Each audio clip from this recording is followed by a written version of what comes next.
Anda sedang mendengarkan suara profetis dari para nabi, hambanya.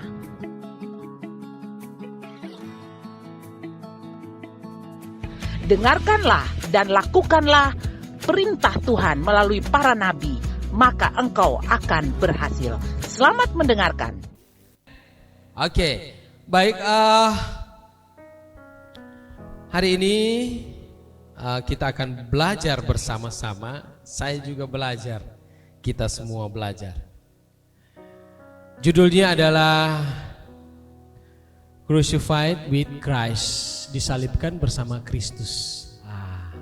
Nah, disalibkan bersama Kristus, ya, pengertian dan menghidupi salib dalam hidup sehari-hari. Jadi saya mau bertanya kepada teman-teman semua, ya.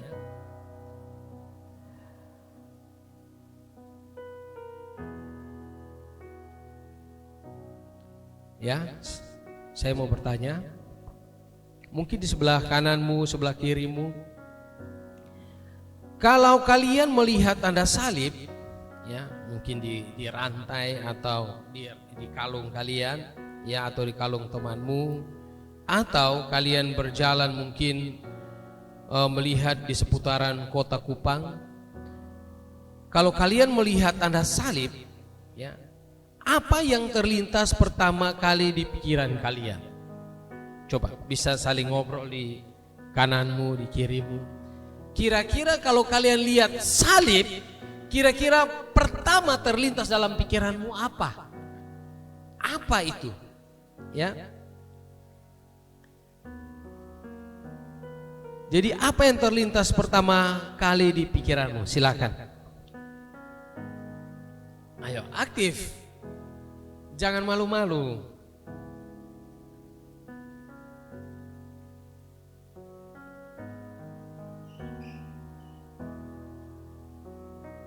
Oke, sudah ya? Ada yang masih berpikir? Oke, saya mau tanya. Oke, Peter sama Nona yang di sebelah Peter. Apa?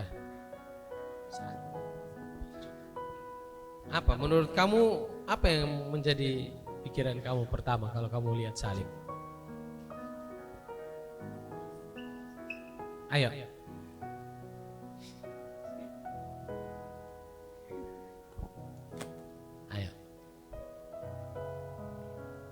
Tuhan Yesus telah menebus dosa kita. Tuhan Yesus Menebus dosa kita. menebus dosa kita sudah Oke, beri tepuk tangan dulu. Oke, saya mau tanya yang berikutnya dulu. Yang di mana ya? Bersama Nona nih.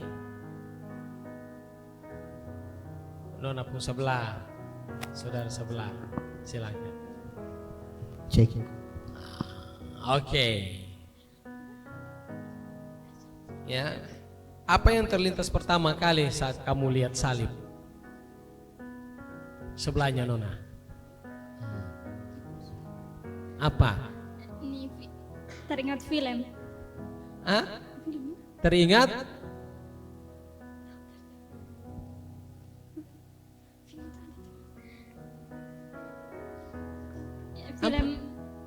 Teringat filmnya Tuhan Yesus. Oh, teringat film Tuhan Yesus disalibkan ya. Oke, baik. Berikutnya lagi. Ya, tadi Yesus sudah menebus dosa kita, teringat film, dan satu lagi sebelah kiri dari saya. Coba yang Angel coba. Penderitaan Tuhan Yesus di kayu salib. Penderitaan Tuhan Yesus di kayu salib. Oke, baik cukup. Nah, ya, kita lihat. Jadi pertama kematian Yesus, ya, kita lihat. Terus ada penderitaan Yesus. Ya. Kalau bilang ngomong tentang film pasti penderitaan Yesus. Nah, banyak orang Kristen tahu bahwa Yesus disalibkan, tapi ketika Alkitab berkata bahwa kita juga disalibkan bersama dengan Kristus. Apa sebenarnya maksudnya ya? Apa sebenarnya maksudnya kita disalibkan bersama dengan Kristus? Apakah itu artinya kita harus menderita juga seperti Kristus menderita? Atau kita mati secara harafiah, artinya seperti Kristus juga disalibkan? Apakah harus terulang seperti itu? Yang pastinya tidak. Kenapa? Karena Yesus sudah mati di kayu salib satu untuk selamanya.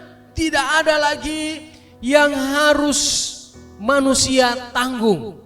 Yesus sudah tanggung semuanya di kayu salib. Nah, hari ini kita akan belajar, teman, apa maksudnya disalibkan bersama dengan Kristus dan bagaimana cara menghidupinya dalam keseharian kita sebagai anak muda. Apakah kita tiap hari hanya merenungkan tentang penderitaan Yesus, kita tidak pergi kuliah, tidak pergi belajar lagi? Tidak. Kita tahu bahwa Yesus sudah membereskan semua di atas kayu salib, dan bagaimana kita mengimplementasikan kemenangan yang Tuhan sudah peroleh di atas kayu salib. Ya. Galatia 2 ayat 20 dikatakan, namun aku hidup, tetapi bukan lagi aku sendiri yang hidup. Ya, bukan lagi aku sendiri yang hidup, melainkan Kristus yang hidup di dalam aku. Dan hidupku yang kuhidupi sekarang di dalam daging adalah hidup oleh iman di dalam Anak Allah yang mengasihi aku dan menyerahkan dirinya untuk aku. Nah, di sini Galatia 2 ayat 20 ini adalah pernyataan penting tentang hubungan antara keselamatan melalui Kristus dan kehidupan orang percaya yang baru. Saat Yesus disalibkan, ya, saat Yesus mati, itulah kehidupan baru kita. Ada amin? Kenapa dikatakan kehidupan baru? Karena Yesus sudah menanggung setiap kutukan kita, setiap masalah kita, setiap sakit penyakit kita, Yesus sudah tanggung. Jadi itulah permulaan kehidupan kita waktu Yesus katakan sudah selesai. Kita mau tanggung apa lagi? Sudah dibayar, beres di atas kayu salib.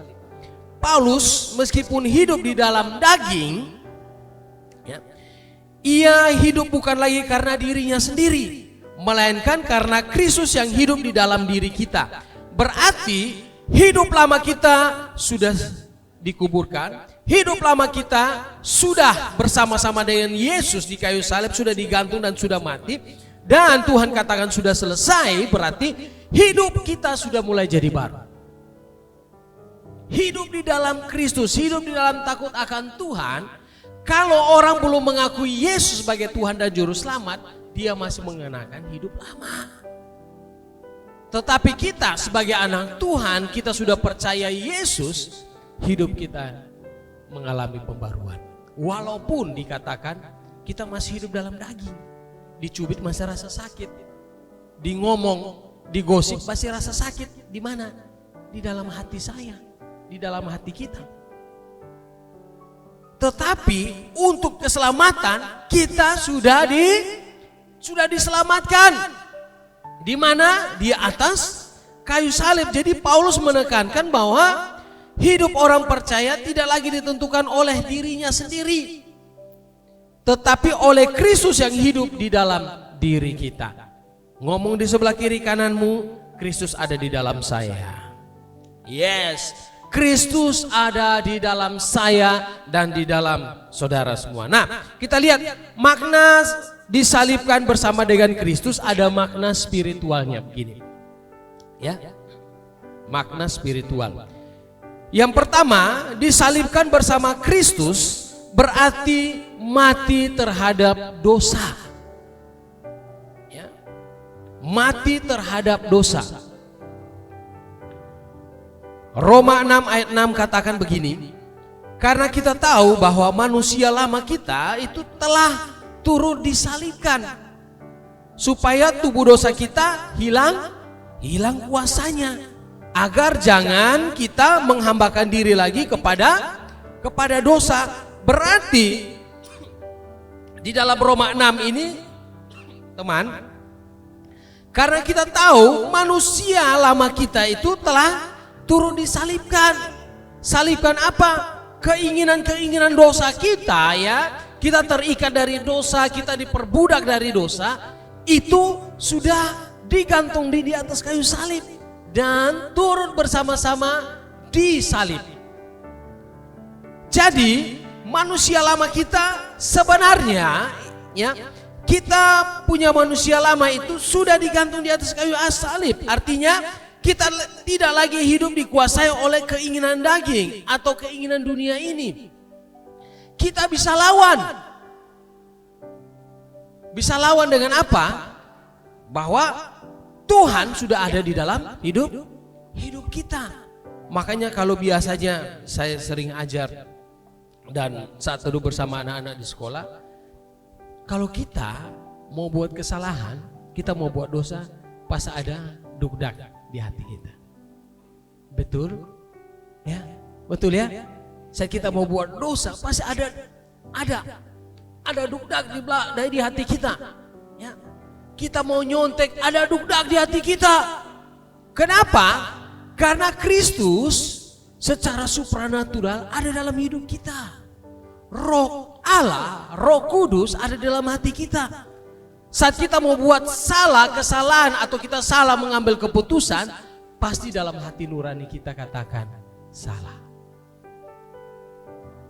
Ya, itu berarti apa, teman? Roh Tuhan ada dalam hidup kita. Tuhan bersama dengan hidup kita. Jadi kita bukan budak dosa. Ya, budak dosa itu sering dipermainkan. Tetapi kita adalah orang-orang yang merdeka karena manusia lama kita sudah turut disalibkan bersama-sama dengan Kristus. Nah, apakah kita bisa hidup kudus? Pertanyaannya. Ya, kita bisa hidup kudus. Seperti begini, saya mau katakan. Bolehkah burung terbang di atas kamu? Boleh. Bolehkah burung hinggap di atas kamu, kepalamu? Boleh? Hinggap di pundakmu? Boleh? Boleh. Tetapi kalau dia bersarang di atas kepalamu, boleh tidak?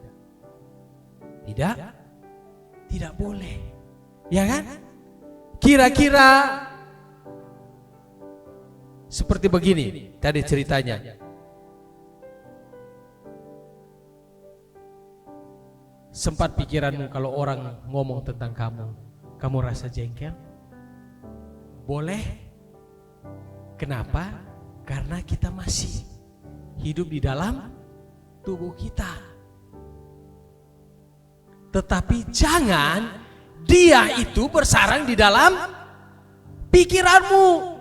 Sampai kamu menimbulkan dendam, kamu menemukan iri hati, kamu membuat dosa, itu yang tidak boleh, ya kan? Kalau kita hidup di dalam sosial, namanya kita hidup di dalam sosial, orang pasti jengkel dengan kita, orang bercerita yang tidak baik tentang kita, itu pasti wajar aja. Kita masih hidup di dalam dunia, tetapi jangan iri hati, roh kedagingan masuk dalam hidup kita. Itu yang tidak boleh. Seperti bagaimana burung boleh terbang di atas kepala kita. Kalau dia jinak hinggap di bahu kita, wah keren kan? Ya, di kepala kita. Tetapi dia jangan bersarang di atas kepala kita. Itu yang masalah. Kalau ada yang bisa bersarang di kepala kita, berarti dia patung. Ya kan? Dia patung. Patung itu tidak mandi. Dia berdiri begitu terus. Burung bilang, itu bisa saja kita bersarang di atas kepala dia.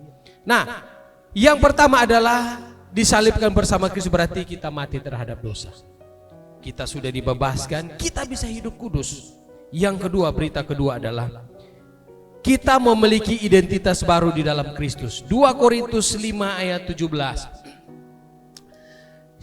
Jadi siapa yang ada di dalam Kristus, ia adalah ciptaan yang baru. Yang lama sudah berlalu, sesungguhnya yang baru sudah datang. Nah, di dalam Kristus, hidup lama kita yang penuh dengan dosa sudah berlalu. Katakan amin.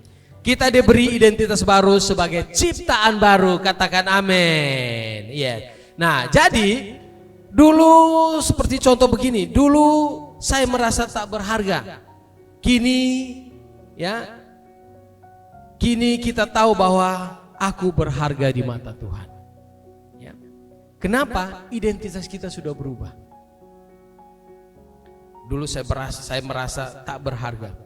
Dulu saya kesaksian sedikit. Waktu saya masih SMA, ya, waktu SMA, saya dulu kurus. Apa ya, kalau kurus itu apa biasa bahasanya yang tepat? Kerempeng. Ya, saya makannya banyak, teman. Jadi kalau di rumah saya makan banyak, mama saya bilang, aduh, kamu ini makan banyak, tetapi badan tidak tahu naik-naik. Iya, saya kuat makan, tetapi badan saya kurus. Ya. Sampai dikatakan, jangan sampai kamu narkoba. Kenapa? Saya dulu kurus, betul ya? Saya kurus. Sekarang ini sudah mengalami metamorfosis. Ya, dulu saya kurus. Kalau kamu lihat foto ijazah saya, teman, lebih tua dari sekarang. Ya, padahal umurnya itu baru 17 tahun, 16-17 tahun ya. Bandingkan dengan sekarang. Sekarang kelihatan lebih muda daripada dulu. Ya. Saya sering sakit hati. Kok saya dibilang narkoba, ya. Saya ini tidak pede. Saya jujur, saya tidak pede. Ya. Sampai saya mengenal Yesus. Saya bertobat mengenal Yesus. Teman-teman menginjili saya terima Tuhan sebagai Tuhan dan Juru Selamat dalam hidup saya. Saat itu identitas saya berubah. Saya pede, walaupun dulu saya kerempeng, belum saya ini ya kan, berjerawat, kerempeng hitam. Orang bilang dadolek. Saat itu juga saya pede. Kenapa? Karena saya tahu Kristus ada di dalam saya memiliki identitas yang baru. Amin. Nah, demikian teman, saya kasih tahu. Kamu kalau ada Kristus di dalam diri kamu, identitas kamu berubah. Amin. Yang dulunya ya tidak suka baca firman Tuhan, yang dulunya tidak suka berdoa, yang dulunya tidak suka tegur-tegur teman, pas kamu menerima identitas baru, hidupmu pasti berubah. Kamu akan mengajak temanmu untuk melakukan berkata yang sebenarnya ya. Kamu akan mengajak temanmu untuk tidak melakukan dosa dan lain sebagainya. Itulah bukti kita memiliki identitas yang baru ya. Jadi dulu saya tidak merasa berharga, tetapi kini saya merasa bahwa hidup saya sangat berharga ya. Efesus 2 ayat 10, karena kita ini buatan Allah diciptakan dalam Kristus Yesus untuk melakukan pekerjaan-pekerjaan baik ya, di dalam Kristus Yesus. Yang kedua, dulu hidup saya di dalam dosa, kini hidup saya diampuni dan dibenarkan oleh iman. Itu identitas yang baru. Dulu saya merasa sendirian, kini menjadi anak Allah dan bagian dari keluarga ilahi di dalam kehidupan saya. Dulu dikuasai rasa takut, saya dulu takut setan. Iya, saya dulu takut setan. Tetapi saat saya menerima Kristus, saya tidak merasa takut dengan setan lagi. Ya, kini hidup saya dipanggil untuk melakukan visi dan misi Tuhan. Nah, jadi saat kita memiliki identitas baru, teman-teman, itu bukan lagi diri kita, ya, diri kita yang dulunya egois, ya, penuh dengan iri hati, suka pendendam, hawa nafsu, serakah, ya, itu tidak ada lagi di dalam diri kita. Kenapa? Karena sudah digantikan oleh Kristus dalam diri kita, kita menjadi hidup yang berani, hidup yang Tuhan berikan kepada kita, ya. Kita tidak pendendam, tapi kita saling mengasihi satu sama lain. Yang ketiga, ya, apa yang kita miliki saat Kristus di dalam diri kita? Hubungan yang intim dengan pengorbanan Kristus. Yohanes 15 ayat 13. Tidak ada kasih yang lebih besar daripada kasih seorang yang memberikan nyawanya untuk sahabat-sahabatnya. Nah, dulu kita lihat sejarah, ya, mulai dari Keluaran. Dulu antara manusia dengan Allah itu gapnya sangat jauh sekali. Jadi kalau kita mau berdoa, ya, orang Israel mau berdoa, mereka harus pakai perantara. Perantara apa? Nabi. Perantara nabi, sehingga doa-doa mereka sampai kepada Allah. Tetapi kita tahu sekarang, kalau kita mau berdoa, kita langsung berdoa, ya Aba, ya Bapa. Tidak pakai perantara lagi. Kenapa? Karena saat Yesus disalibkan, perhatikan sini, tabir itu dikatakan, tabir itu terbelah menjadi dua. Berarti pemisah antara manusia dengan Allah itu sudah terputus. Itu sudah tidak ada lagi. Dulunya sangat jauh manusia dengan Allah. Tetapi pas Yesus disalibkan dan Yesus katakan sudah selesai, tabir itu terbelah. Tirai yang tertutup itu terbelah. Supaya apa? Setiap saat kita mau berdoa, kita langsung berhubungan dengan Bapa. Amin. Tidak lagi memakai perantara nabi-nabi, ya. Tidak ada lagi perantara untuk apapun. Zaman dulu, anak-anak, zaman dulu, ya, teman. Kalau orang Israel mau mempersembahkan persembahan kepada Allah, mereka harus bawa domba, ya kan? Kalau orang yang mapan, mereka bawa domba. Dombanya tidak bercacat, tidak bercela. Kalau orang yang memang tidak punya, mereka dikatakan bawa merpati, burung merpati. Untuk apa? Untuk dipersembahkan. Untuk dipersembahkan. Nah, kalau mereka bawa, bukan langsung mereka membakarnya supaya ukupan itu langsung naik kepada Allah. Tidak. Diperiksa lagi, ya, oleh kaum Lewi. Kaum Lewi itu oleh Harun dan bersama anak-anaknya. Diperiksa lagi. Setelah diperiksa, ditumpang tangan, jadi orang yang berdosa itu memegang dombanya, sehingga dosanya itu turun transfer ke domba itu. Ya, jadi ditumpang tangan, dosa yang dibuat oleh bangsa Israel itu masuk ke dalam domba sembelihan itu. Setelah itu baru keturunan Lewi itu, Harun bersama dengan anak-anaknya memotong domba itu dan mempersembahkan kepada Yesus, kepada Allah. Nah, dulu itu pakai perantara. Perantara apa? Nabi bersama dengan domba yang akan menebus dosa manusia. Tetapi sekarang tidak.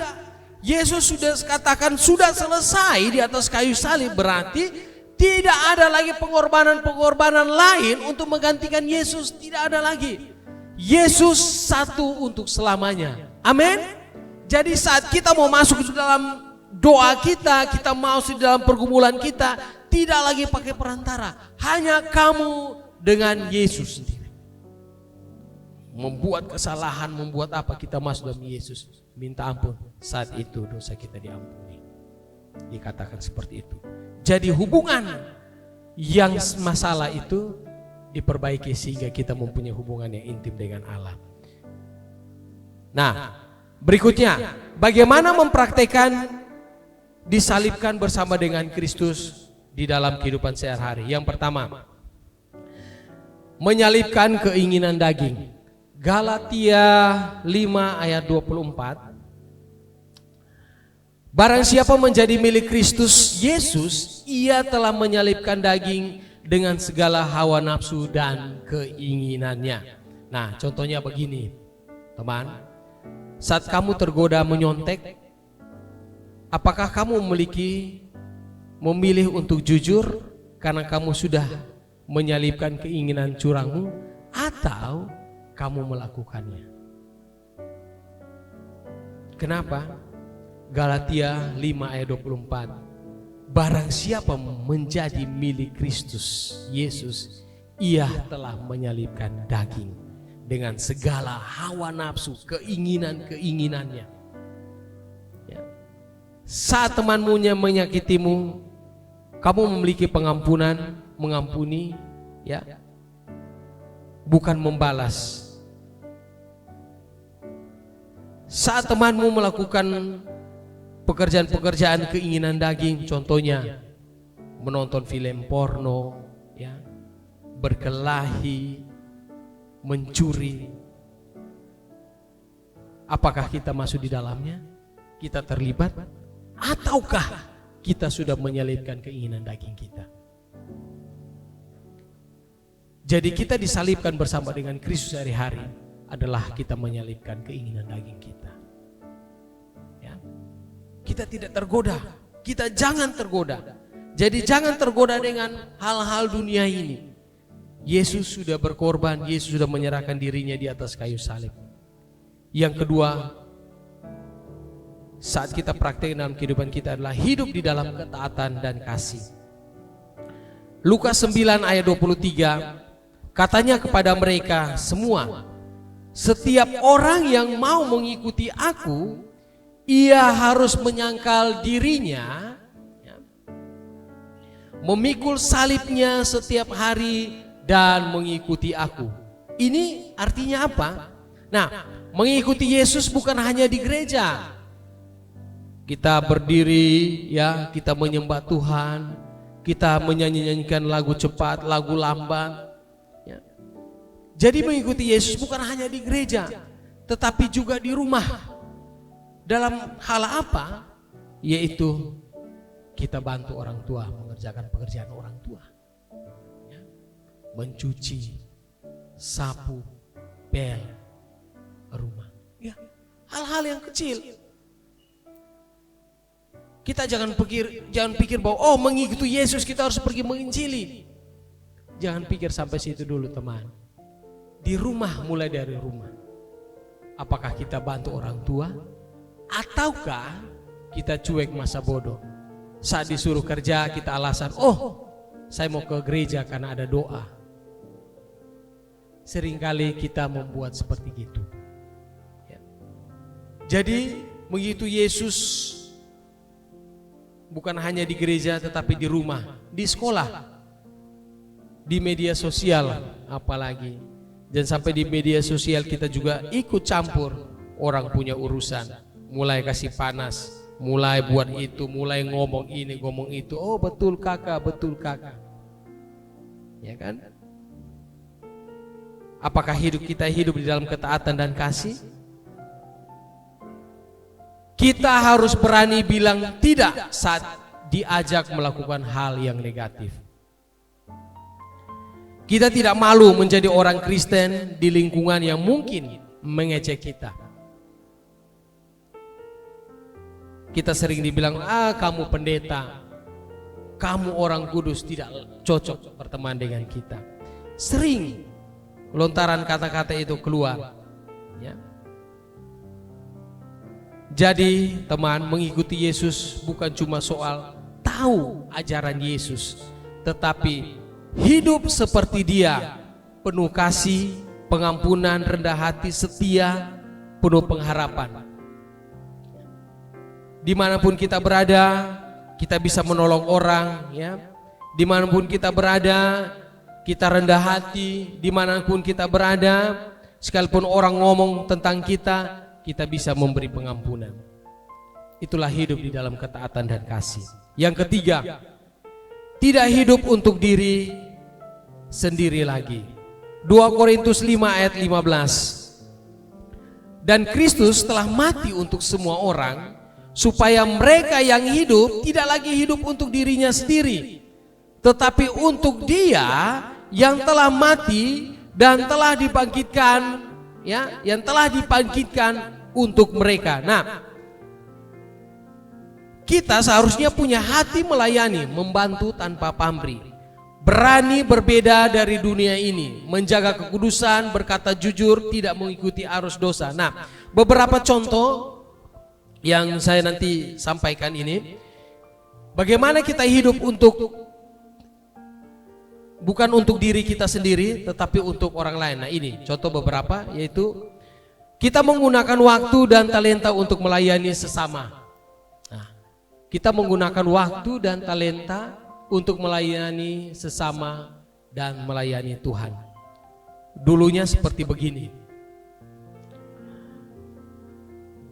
Saya fokus pada kesuksesan pribadi. Tetapi kini terlibat dalam pelayanan, mengajar di sekolah minggu, ya, di Kega, ikut pelayanan atau membantu teman yang sedang susah. Inilah kita hidup bukan untuk diri kita sendiri, tetapi bisa kita hidup untuk orang lain. Yang kedua, dulunya kita mengutamakan kehendak Tuhan, ya, mengutamakan kehendak Tuhan dalam keputusan hidup. Dulunya begini, mengambil keputusan berdasarkan ambisi pribadi. Oh, saya bisa ambil, saya bisa dengan kekuatan saya bisa, pasti saya lolos. Nah, ada satu cerita, ini baru-baru saya punya anak di sekolah. Dia anaknya cerdas, sangat cerdas. Kalau saya bilang rata-ratanya, misalnya rata-ratanya 8, tetapi dia 9. Ya, rata-rata. Dia sangat cerdas, sangat bisa, dan sangat bisa diandalkan. Dan bukan hanya di dalam mulut kita bilang bisa diandalkan, memang saat diberi tugas dia sangat bisa diandalkan. Beberapa waktu kemarin dia melakukan kesalahan yang sangat besar. Dia temannya yang dikatakan di bawah rata-rata dari dia bisa lolos, tembus tes, tetapi dia tidak tembus. Saya pikir, ya, saya renungkan, kalau kita lakukan, kita andalkan kekuatan kita, kepintaran kita, sebenarnya hasilnya akan nol. Karena kita berpikir bahwa dia sangat bisa dan sangat mampu. Kesalahan terbesar yang dia lakukan adalah dia tidak selesaikan sampai selesai pekerjaannya, administrasinya gitu, katakan. Padahal kalau bilang anak ini sangat mampu, sangat bisa, tidak selesai. Kalau tidak selesai ini membuat apa? Tidak bisa. Syaratnya harus selesai. Tapi kalau dia tidak, seperti hukum Taurat ada 10, dia sudah lakukan 9. Dia sudah lakukan 9, tetapi 1 dia tidak lakukan. Berarti semua dibatalkan. Nah, teman, kalau kita tidak mengutamakan kehendak Tuhan di dalam setiap keputusan, kita akan dapat 0. Mengambil keputusan berdasarkan ambisi, ya. Tetapi kita harus berubah. Berdoa saat teman-teman semua mau mengambil suatu keputusan, berdoa dan mencari kehendak Tuhan sebelum memilih pekerjaan, memilih jurusan, atau mungkin memilih apapun dalam kehidupan kamu. Selalu andalkan Tuhan dalam segala hal. Jangan lupa andalkan Tuhan. Tuhan itu sebagai penolong. Kenapa? Karena Tuhan bilang, Tuhan sudah membelah tabir itu, kita sisa datang di hadapan Tuhan aja. Kalau kita datang di hadapan Tuhan, masa sih Tuhan tidak bela kita? Amin. Nah, yang berikutnya, kita harus mengampuni meskipun sakit hati. Dulunya mempertahankan hak, dendam, tapi kini setelah kita tahu bahwa Kristus hidup dalam hidup kita, yaitu kita mengampuni karena sadar Kristus telah lebih dahulu mengampuni kita.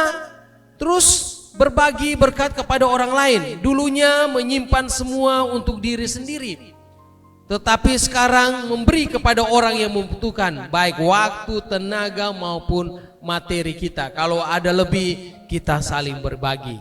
Dan juga membawa orang lain mengenal Kristus.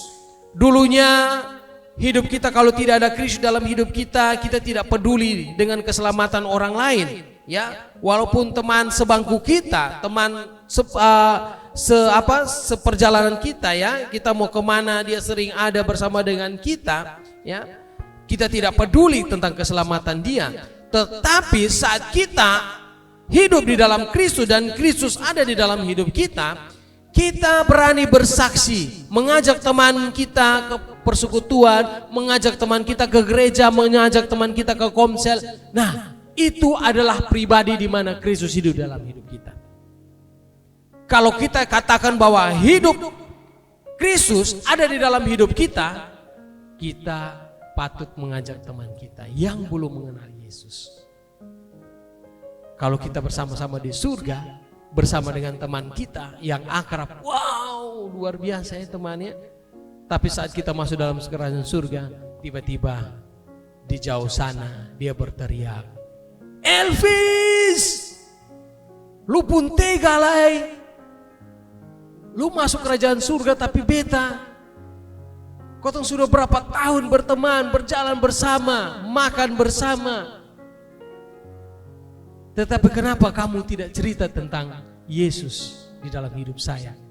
Itu sangat menyakitkan. Jadi kalau kita ada Kristus dalam hidup kita, kita membawa orang lain untuk mengenali Kristus. Amin. Nah, saat kita egois, kita sedang mematikan orang. Perhatikan sini kata-kata ini. Saat kita egois, kita sedang mematikan orang. Seperti siapa? Seperti Kain dan Habel. Kain dan Habel. Kain dia egois, dia mau supaya persembahannya diterima oleh Allah. Tetapi karena keegoisannya, dia membunuh adiknya, dia membunuh saudaranya Kain. Ya, Habel mati di tangan Kain. Kenapa? Karena egois. Nah demikian, saya mengajak teman-teman muda semua di tempat ini, kita tidak boleh egois. Saat kita egois, kita sedang mematikan orang. Bicara tentang kebenaran buat temanmu, ya, ceritakan tentang Kristus buat teman-teman di sekolah, dimanapun kalian berada, ya. Katakan bahwa Yesus mengasihi kamu, ya. Yang paling penting dan paling keren dalam hidup kita, ketika Yesus, ya, ketika Yesus hidup dalam hidup kita. Kita jangan berpikir bahwa oh, Yesus hidup dalam hidup saya kuno, saya terbelakang. Tidak. Tapi Yesus, ketika Yesus hidup dalam hidup saya, yaitu kita membawa dampak dalam kehidupan kita. Ada pertanyaan begini, teman muda, akhir dari firman ini. Sudahkah aku sungguh-sungguh disalibkan bersama dengan Kristus? Ini refleksi pribadimu. Sudahkah aku sungguh-sungguh disalibkan bersama dengan Kristus? Yang tadi poin-poin itu. Yang kedua, bagian mana dari hidupku yang masih belum aku serahkan sepenuhnya kepada Tuhan? Yang ketiga, apakah aku mau hidup bukan untuk diriku sendiri, tapi bagi Kristus?